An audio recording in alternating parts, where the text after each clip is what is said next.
RS fruit company, fruit की दुनिया के बेताज बादशाह अब्दुल सत्तार फ्रूट वाले। हमारे यहाँ उम्दा क्वालिटी के हर किस्म के फ्रूट दस्तयाब हैं। कुछ ऐसे भी फ्रूट जिनके नाम शायद आपने कभी ना सुना हो, लेकिन सालों से इन फ्रूट्स की जबरदस्त मार्केट बनी हुई है। जैसे सिर्फ सेब, संतरा, चीकू, मौसम्बी, केला, अनानास, आम वगैरह ही नहीं, बल्कि इनके साथ साथ मैंगो स्टील, रसबेरी, शहतूत, मलबेरी, चेरी, एवाकाडो, लीची केला, मिस्री केला, अमरफल, मिनी ऑरेंज, इंपोर्टेड अंगूर वगैरह का बड़ा खजाना। जी हाँ, मुनासिब दामों में हर किसी के लिए मुनासिब दाम, बेहतरीन क्वालिटी, बड़ा नाम अब्दुल सत्तार फ्रूट वाले। हमारा पता उर्दू लाइब्रेरी के बिल्कुल नीचे, राम सेतु पुल, मालेगांव। दिए गए नंबरात पर कॉल करें।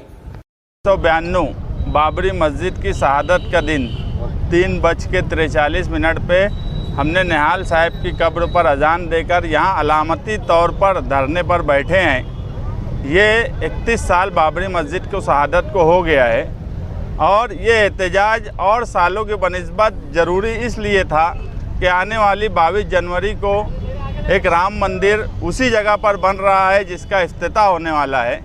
हम ये बात हमेशा मानते हैं कि 6 दिसंबर 1992 को जो बाबरी मस्जिद को तोड़ा गया, वो इस मुल्क में इंसाफ को तोड़ा गया, जमहूरियत का कत्ल किया गया, सेकुलरिज़म का कत्ल किया गया।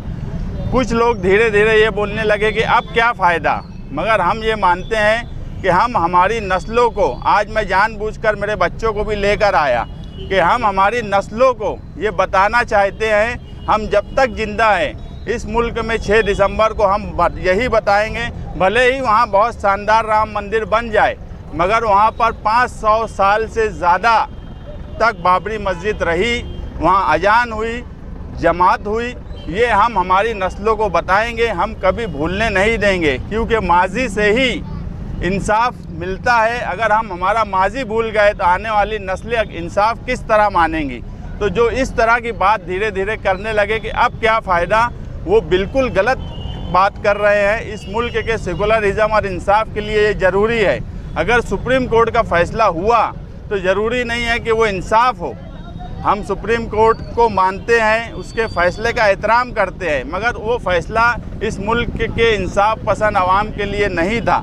क्योंकि मेरे अभी पढ़ने में एक बात आई कि कांग्रेस पार्टी के वक्त से ये सिलसिला शुरू हुआ। ये मुल्क ये भी कभी नहीं भूलेगा कि बाबरी मस्जिद की शहादत कांग्रेस पार्टी के वक्त हुई और राम मंदिर का इफ्तिताह बीजेपी के वक्त हो रहा है। ये सॉफ्ट हिंदुत्व और हार्ड हिंदुत्व के बीच का एक रिश्ता रहा जिसने आज ये हालत पैदा कर दी। जब धीरे धीरे वहाँ पर राम की मूर्ति लाई गई, वो किस तरह हुआ, ताला खोलने की जो बात हुई, फैज़ाबाद सेशन कोर्ट ने जब ये फ़ैसला किया कि वहाँ का ताला खोला जाए, तो जिस मजिस्ट्रेट ने ये फ़ैसला किया वो रिटायर होने के बाद उनकी किताब में ये बात लिखी कि जब मैं ये केस चल रहा था तो एक काला बंदर कोर्ट के प्रेमाइसिस में आता था, उसको लोग खाना देते थे मगर वो खाना नहीं खाता था। वो काला बंदर फिर मेरे घर के पास बैठा हुआ मुझे दिखा, तो मुझे ये लगा कि ऊपर से कोई इशारा मुझे दिया जा रहा है, इसलिए बाबरी मस्जिद का ताला खोलने का फ़ैसला किया गया। तो ये रूल ऑफ लॉ नहीं है। ये किस तरह से मजिस्ट्रेट फ़ैसला करते हैं, ये उनकी किताब से मुझे समझ में आया। आज जो 5 जजेस का फ़ैसला था, उनको बाद में क्या क्या मिला, सरकार ने उन्हें क्या दी, ये एक अलग बात हो गई, मगर इंसाफ बहरहाल हिंदुस्तान को नहीं मिला। और हम हमारी नस्लों को हर वक्त ये बताते रहेंगे कि 6 दिसंबर 1992 को इस मुल्क में जो हुआ वो गैर इंसाफ़ी बात थी। इस मुल्क की आवाम वो कभी नहीं भूलेंगी और हम हमारी नस्लों को कभी भूलने नहीं देंगे।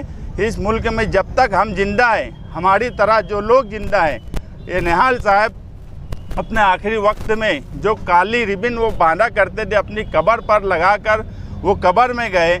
हम ये बात मालेगांव शहर की आवाम और मालेगांव शहर की आवाम के ज़रिए पूरे हिंदुस्तान और पूरी दुनिया को हर वक्त बताएंगे, भले ही वहाँ बहुत शानदार मंदिर क्यों न बन जाए, कि हमारी मस्जिद वहाँ पर थी, हमारी मस्जिद वहाँ रहेंगी। आने वाले वक्त में वहाँ पर जब भी इंसाफ होगा वहाँ मस्जिद बनेंगी।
बना के दो इंसाफ करो इंसाफ करो इंसाफ करो इंसाफ करो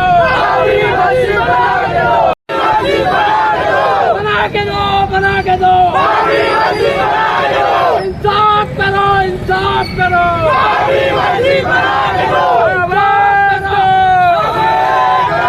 आवाज दो आवाज दो इनकलाब इनकलाब इनकलाब इनकलाब आवाज दो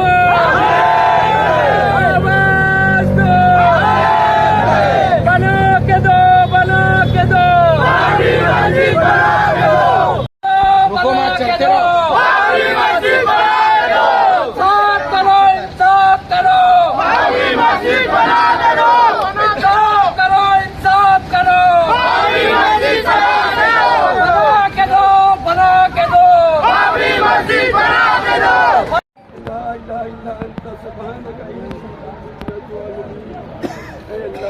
सबके गुनाहों को माफ फरमा दीजिए। अल्लाह सय्याद को हसनात से मुबद्दल फरमा दीजिए। अल्लाह कब्रिस्तान में इतने लोग तनकीन हैं, अल्लाह तमाम लोगों की मग़फ़िरत फरमा दीजिए। अल्लाह साथी निहाल अहमद साहब की मग़फ़िरत फरमा दीजिए। अल्लाह उनकी कब्र में नूर अता फरमाइए। अल्लाह मग़फ़िरत फरमा दीजिए।